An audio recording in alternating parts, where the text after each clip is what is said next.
Hello everyone, Professor Philip Travis, and this week our lecture is on civil rights during the 1960s.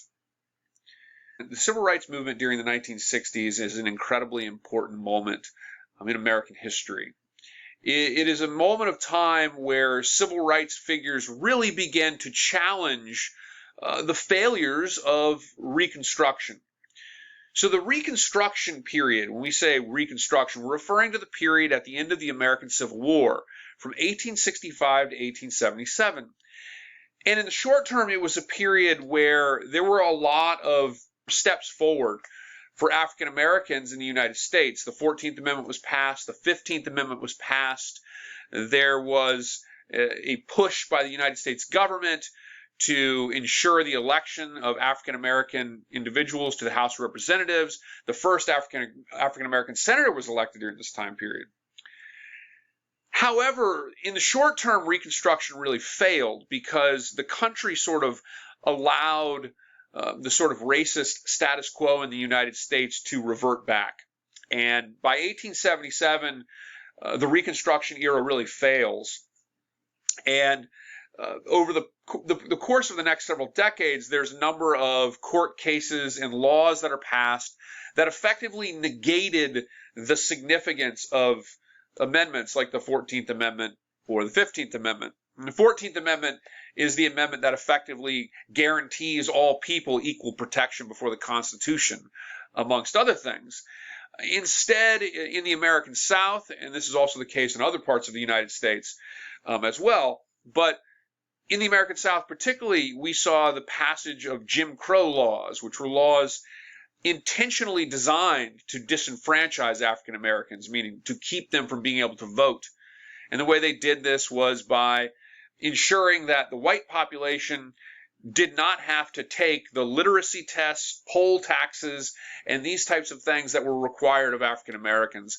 And so Jim Crow laws asserted that the African American community, if they wanted to vote, they would have to pass a literacy test, one that was designed for people to fail, and one that the poor white population, if you will, in a place like Alabama, did not have to take. They were forced to pay poll taxes that they couldn't possibly afford. And so over the course of the decades following the Reconstruction period, the country makes numerous steps backwards as African American people in the United States were systematically denied equal protection before the law. They were denied their constitutional rights. They were denied the right to vote.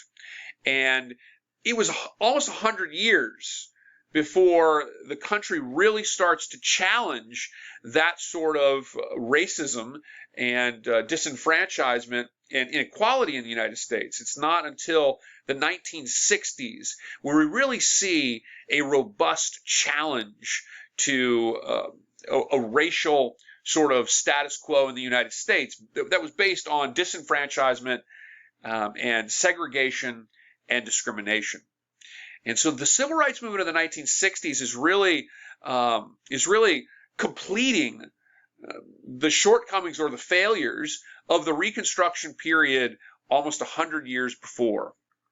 According to historian David Farber, author of the book The Age of Great Dreams, civil rights activists during the 1960s took 4 big steps. On the one hand, they took a stand against racial segregation. And we see this particularly with the 1960 Greensboro sit-in movement, in which civil rights activists went into a Woolworths in Greensboro, North Carolina, that was segregated and refused to provide service to African Americans. And they sat down at the counter. Woolworths served food. They had like a diner kind of counter. And they sat down at the counter and effectively demanded to be served. And it spread across the American segregated South, as in cities across the South, cities like Memphis, cities like Nashville, there were numerous cases of sit-ins where African Americans went into places and they basically demanded service. They stood against racial segregation, and they faced a great deal of hostility, and in some cases pretty extreme hostility in that effort. So one thing that they did was to take a stand against racial segregation, the fact that it was fundamentally unfair and unequal. The whole separate but equal idea had been a product of a Supreme Court decision in 1896 called Plessy v. Ferguson. In that case, the Supreme Court argued that the South could have segregation, that they could segregate theaters, they could segregate bathrooms, they could segregate schools as long as institutions were equal. And that's where that phrase, separate but equal, came from. Of course, as we know, facilities, schools, theaters, none of these institutions were actually equal in any way. And instead, segregation came to be a tool for exerting inequality and white supremacy in the United States. So one big step that was taken by civil rights activists during the 1960s was to take a stand against racial segregation. Another was to convince the Democrats in the United States government and the federal government in general to take civil rights seriously. So convince Democrats and the federal government to take civil rights seriously. And we'll talk a little bit about how they do that. They also pursue solutions through robust grassroots activism. The group known as SNCC, the Student Nonviolent Coordinating Committee, which was really run by individuals like Ella Baker, Bob Moses. They were a grassroots political activist group, and they were working in places like Mississippi and Alabama to try to register individuals, African-American individuals in those communities to vote, which was an incredibly dangerous thing to do. People were afraid to do it. On the one hand, if you tried to go down to the courthouse and register to vote, if your boss saw you, you might get fired. Somebody might come to your house and burn a cross on your lawn. They might threaten to beat you up, kidnap you, kill you, and so forth. So registering people at the grassroots level to vote in the American South in the 1960s was an incredibly dangerous and difficult activity. And grassroots activists like SNCC, Ella Baker, Bob Moses, individuals like this were really fundamental in that. And it was very difficult, but those grassroots activists were really the core of what made civil rights change happen in the 1960s. And we'll see that in just a second. This is not a case of the federal government looking at a situation and coming up with a solution.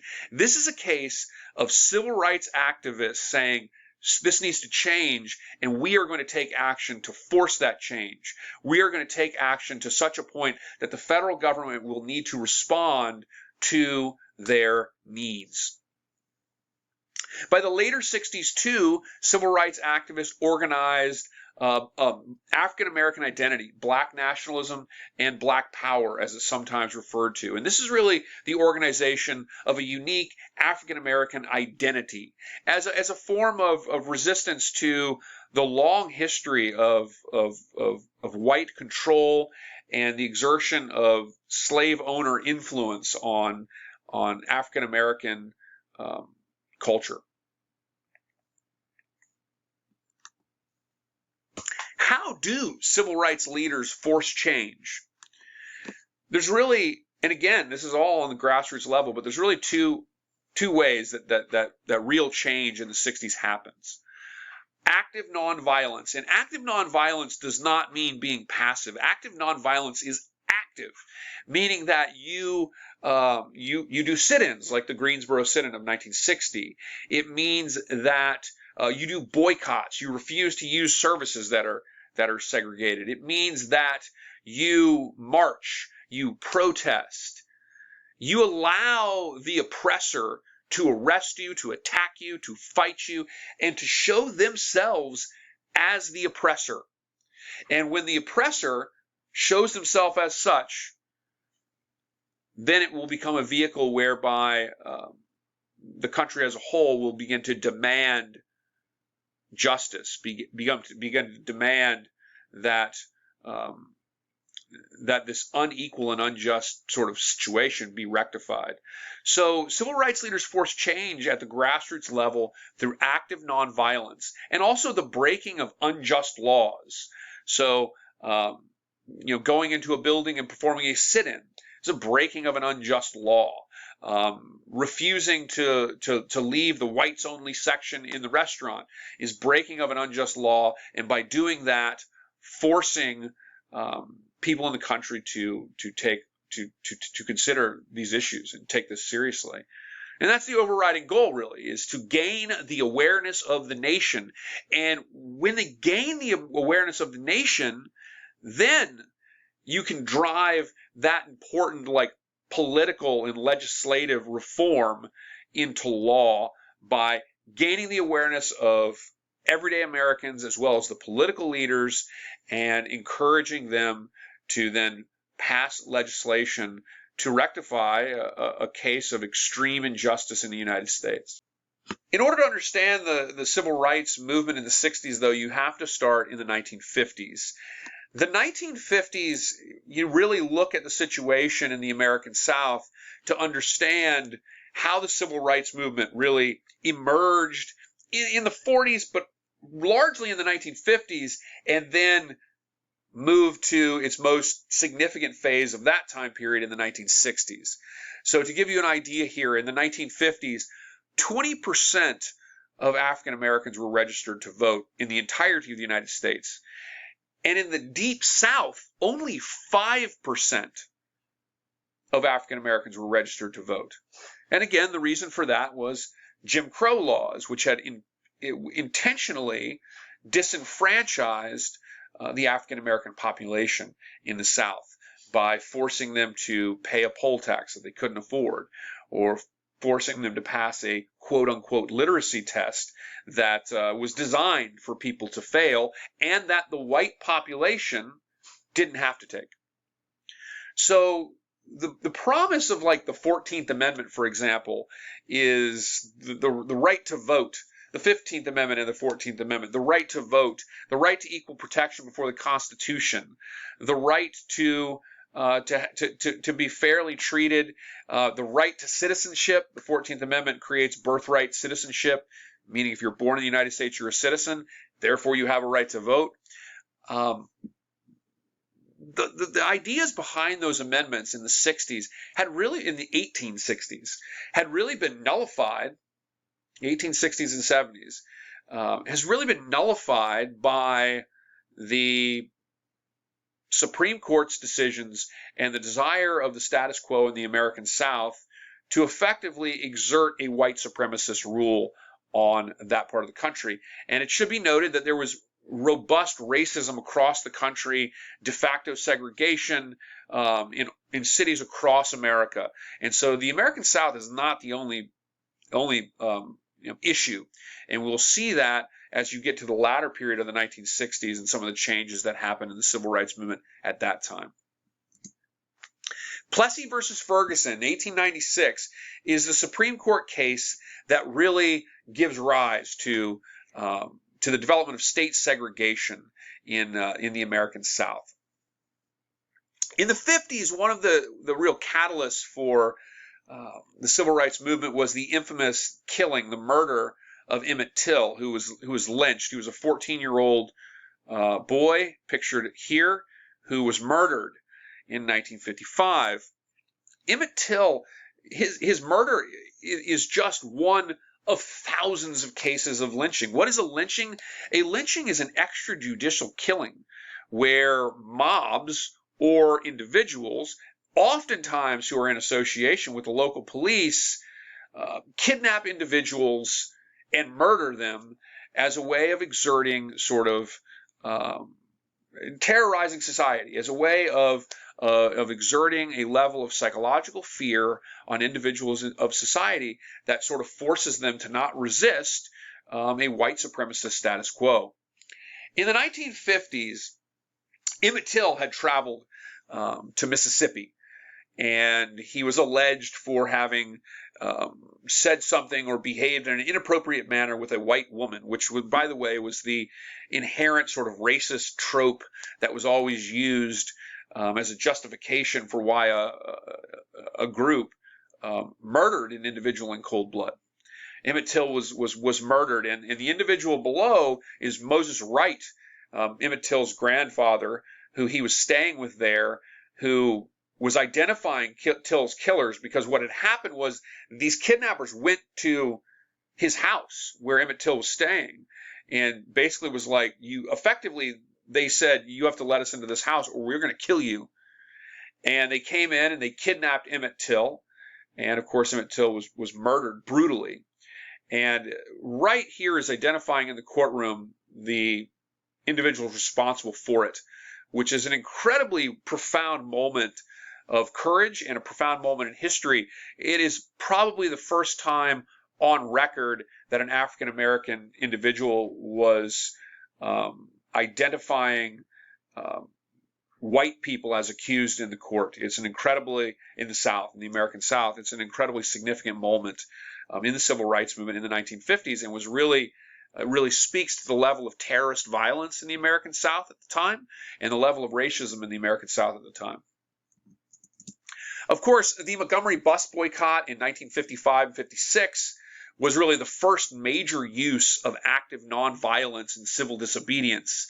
And the Montgomery bus system was, of course, segregated, and this is, of course, the famous case of Rosa Parks refusing to move to the back of the bus to give up her seat to a white patron, which leads to a widespread bus boycott where Martin Luther King really emerges as a really significant leader of the civil rights movement.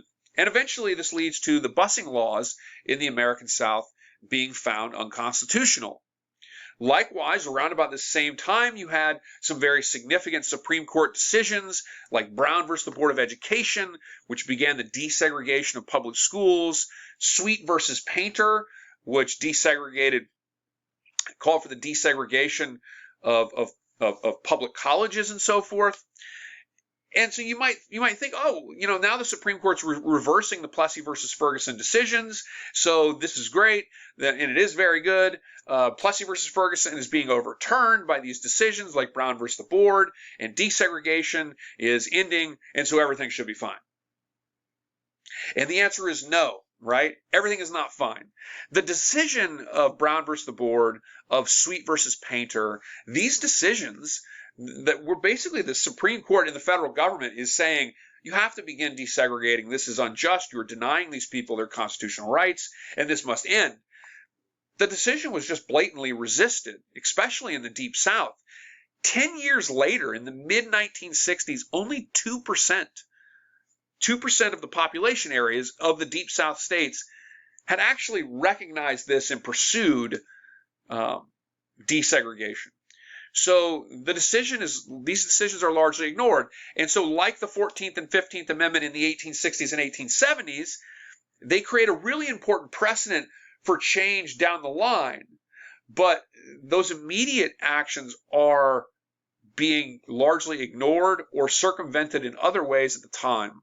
14th Amendment and the 15th Amendment, which, as I mentioned earlier, are really important to people's rights to vote, to your constitutional protections as a citizen, they were basically ignored. In that case, the Supreme Court kind of really assisted in the ignoring of those decisions with the case of Plessy versus Ferguson. In the 50s, where the Supreme Court is going back the other way, and you've had under the Truman administration a desegregation of the American military after World War II, you have the Supreme Court finding these segregation laws unconstitutional. The South continues to resist this and refuse to recognize these important precedents. Martin Luther King Jr., of course, becomes the iconic figure at the heart of the civil rights movement.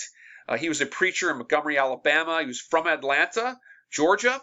He's a very passionate speaker, and he was very influenced by individuals like Gandhi in India, and he believed strongly in nonviolence. He felt that violence would fundamentally undermine the civil rights movement, and he becomes the real sort of figure at the front of the civil rights movement in the 50s and in the 60s until his assassination in 1968. He was assassinated by a white supremacist in 1968. But he really became the leader of the civil rights movement and a champion with his the student with the Southern Christian Leadership Conference. He really became a champion for nonviolence and one of the most significant individuals in pressing for federal action to rectify the problems in America with racial inequality and racism in general. So 1963 is an incredibly important time for the civil rights movement. And it was here where Martin Luther King Jr. and the SCLC, the Southern Christian Leadership Conference, planned a bold maneuver to jumpstart change. And the place that was their target was Birmingham, Alabama. And the project was called Project C for confrontation. Why Birmingham? The reason that Birmingham was chosen was because Birmingham was really the heart at the time of racist violence. In fact, civil rights leaders oftentimes referred to Birmingham as Bombingham because there were so many racially motivated bombings. Between 1957 and 1963, there were 18 racially motivated bombings, over 50 cross burnings. Crosses are burned on people's lawns as a way to terrorize them. It's a form of psychological terrorism. Birmingham was an ideal target. Bull Connor, the individual pictured here, was the head of the police in Birmingham, and he was also associated with the KKK. It was the height of KKK violence in the city, and as a result of that, Martin Luther King and his SCLC knew that if they planned big demonstrations and protests in Birmingham, that they would probably get from Bull Connor and his police forces, he would probably get the type of violent response that would capture the attention of the President of the United States at the time, John F. Kennedy. The Birmingham protest began on April 3rd, and it lasted through May 10th, 1963. And again, the idea here is protesting in the streets to get shocking coverage of the racist violence in the American South. Shock the United States, shock the President of the United States to such a degree that it will lead to the federal government beginning to force change, legislative change, to realize the real promises of America, the promises of the 14th Amendment, the promises of the 15th Amendment, the promises of the Brown versus Board of Education and other measures to desegregate schools. The protest begins in April. Initially, there's not a lot of shock coverage. Martin Luther King Jr. is arrested along with many of the other adult protesters. When they're arrested, the SCLC rallies school children to come out and protest. High school age kids, for example. And Bull Connor then fills his jails with 600 more children protesters. 1,000 more followed the next day, and of course, that was the critical moment when Bull Connor's police turned fire hoses on the protesters, as you see in this infamous photo from the period. Police dogs were turned on protesters and were attacking protesters, and this was then all over the news. People saw this on their news. News anchors like Walter Cronkite were covering stuff like this, seeing all over the news across the country of Bull Connor's police forces spraying protesters, young people, high school age people, with fire hoses. And fire hoses, are very powerful. They can chip paint off of a wall. People being blasted to the ground, unable to get up with these fire hoses, dogs biting at the legs of people. And this level of violence against the protesters really shocked President John F. Kennedy. And he turns around, he demands that white business leaders in Birmingham compromise and begin the process of ending segregation in that city. And it really leads to John F. Kennedy beginning to lead the way in crafting federal legislation to begin to deal with some of the problems of racial injustice in the United States. Shortly after the 1963 Birmingham Protest, later that year, Martin Luther King gave his famous "I Have a Dream" speech on August 28, 1963, in front of the Lincoln Memorial. Of course, tragically, President John F. Kennedy would be assassinated not long after that, on November 22nd, 1963, as his motorcade in a convertible car drove through the city of Dallas, Texas. And he was, of course, shot by Lee Harvey Oswald, who shot him from a position in the book depository building as his motorcade traveled past. November 22nd, 1963. Martin Luther King, of course, will be assassinated tragically in April of 1968. After Kennedy's assassination, President Lyndon Johnson took the reins of power. And Lyndon Johnson really, he believed that he was doing what John F. Kennedy would have wanted him to do, which was to carry through some of the most important civil rights legislation in the country's history. And certainly since those important civil rights acts and the 14th and 15th Amendment during the Reconstruction period.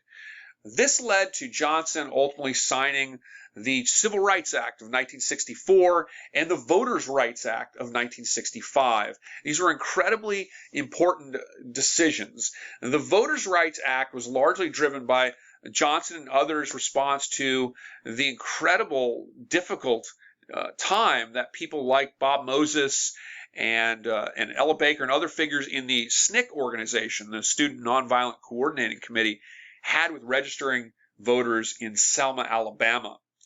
And so the Voting Rights Act of 1965, along with the Civil Rights Act of 1964, were really landmark actions that Lyndon Johnson carried through, largely under the mantle of the ideals of John F. Kennedy, following the forced encouragement of the civil rights movement, because none of these actions would have happened had it not been for civil rights activists at the grassroots level, led by Martin Luther King, but driven as well by SNCC activists like Bob Moses, driven by the grassroots level activism, driven by individuals who did the Greensboro sit-in movement in 1960, driven by individuals who undertook the dangerous freedom rides.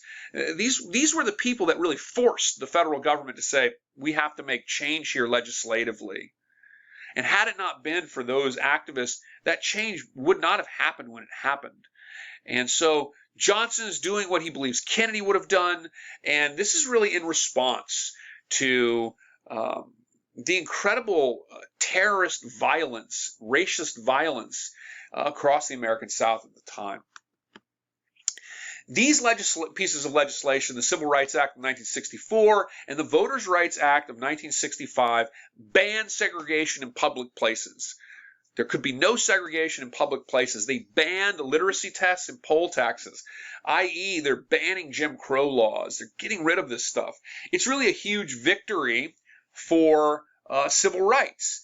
And in that sense, this was a real huge triumph of the active nonviolence of individuals like Martin Luther King, who really worked to drive action in the federal government.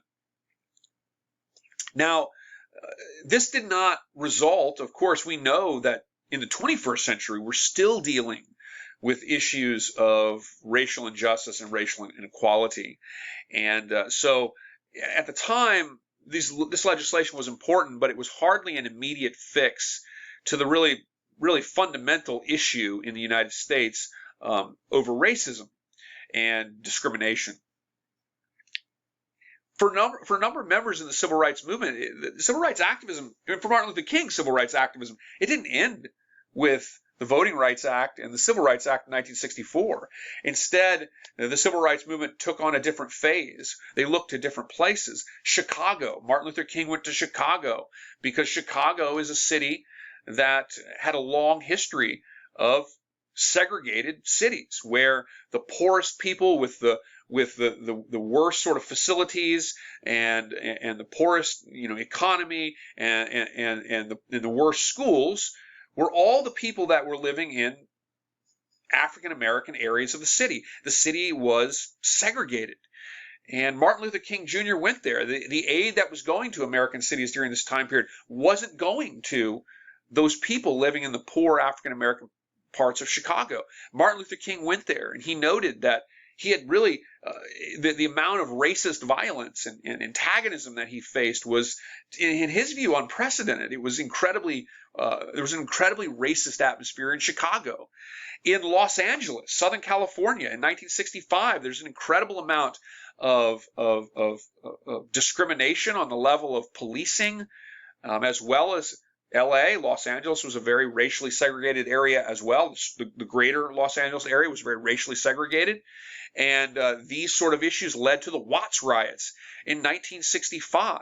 And it led to some of the younger individuals in the civil rights movement becoming incredibly frustrated, and leads to figures like Stokely Carmichael, who was a part of SNCC, the Student Nonviolent Coordinating Committee, ultimately becoming so frustrated that he effectively broke with Martin Luther King and began advocating for Black power. And Martin Luther King and his element of the civil rights movement, and Stokely Carmichael and the element with Bob Moses, the civil rights movement kind of split in the late 60s. And eventually Martin Luther King comes out against the Vietnam War, though he's tragically assassinated. But you see these important landmark decisions very much in the federal government help to improve things. They don't solve things. And the lack of solutions really led to a fracturing, to some respects, of the civil rights movement. And on the one hand, in places like Oakland, you had the development of the Black Panther Party. Across the country, the Black Power movement and the development of Black nationalism, as it was called at the time, were a result of this. But so again, these were really important triumphs of civil rights in the early mid-60s, but they don't create long-term, well, they do create long-term solutions. They don't create immediate solutions. And as a result of that, the country has continued to struggle with racial inequality in the United States and racial discrimination.